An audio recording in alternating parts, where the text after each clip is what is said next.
नमस्कार दोस्तों।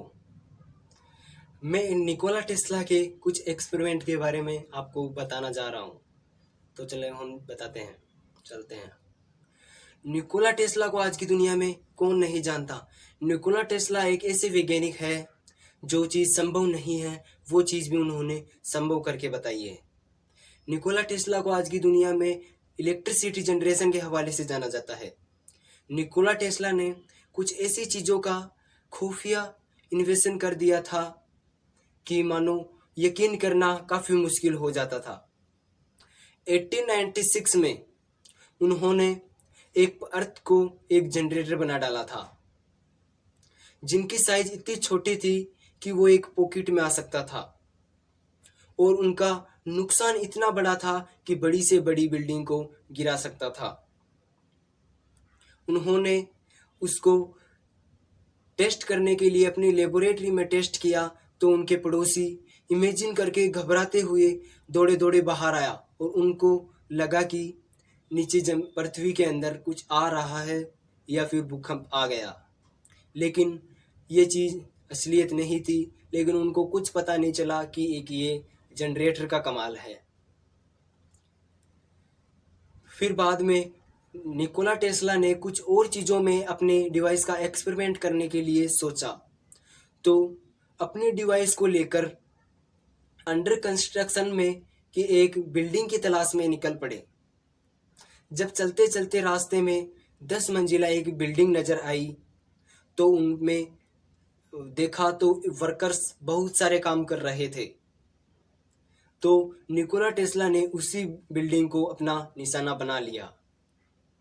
उनके पास बिल्डिंग के पास जाके और अपना डिवाइस उसके टी फ्रेम में लगा दिया, और थोड़ी ही देर बाद घबराते हुए डर के मारे ऊपर से वर्कर्स दौड़े दौड़े बाहर आए, नीचे उतर आए और भी इमेजिन किया कि पृथ्वी के अंदर कुछ आ रहा है।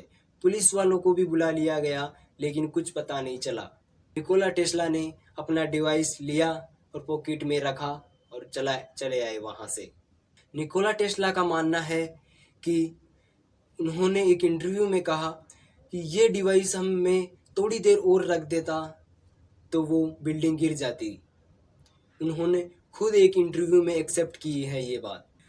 निकोला टेस्ला पर सवाल तो यह उठता है कि एक छोटा सा जनरेटर इतना बड़ा धमाका कैसे कर सकता है। इसीलिए उन्होंने ये चीज़ संभव की है जो हम सोच के भी संभव नहीं सोच सकते कि ये चीज़ संभव है या नहीं। उन्होंने वो संभव करके दिखाई है। निकोला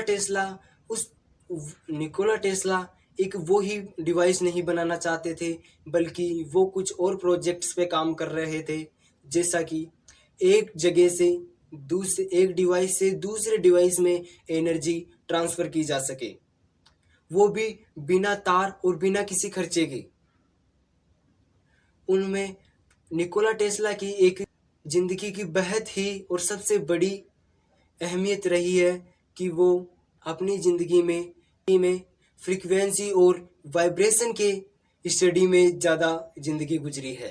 निकोला टेस्ला इतनी स्पीड से किसी चीज़ को देख पाते और समझ सकते थे कि उनके अंदाजे में कोई तो देख पाता नहीं था और न कोई समझ पाता था, और उनके अंदाजे में कोई आइडिया भी नहीं लगा पाता था कि ये चीज़ ऐसे है। निकोला टेस्ला ने एक डिवाइस के जरिए एक खास प्रकार के ऑपरेशन का पैदा किया था, जिसके जरिए उसको ज़मीन पे डालने पर ज़मीन के अंदर डाला गया और पत्थरों के वाइब्रेशन के जरिए एक जगह से दूसरी जगह तक उनको करंट ट्रांसफ़र किया गया, जैसे कि एक साउंड का वाइब्रेशन हो उसी तरह उस चीज़ का ट्रांसफ़र किया गया था और उसकी आवाज़ आई थी।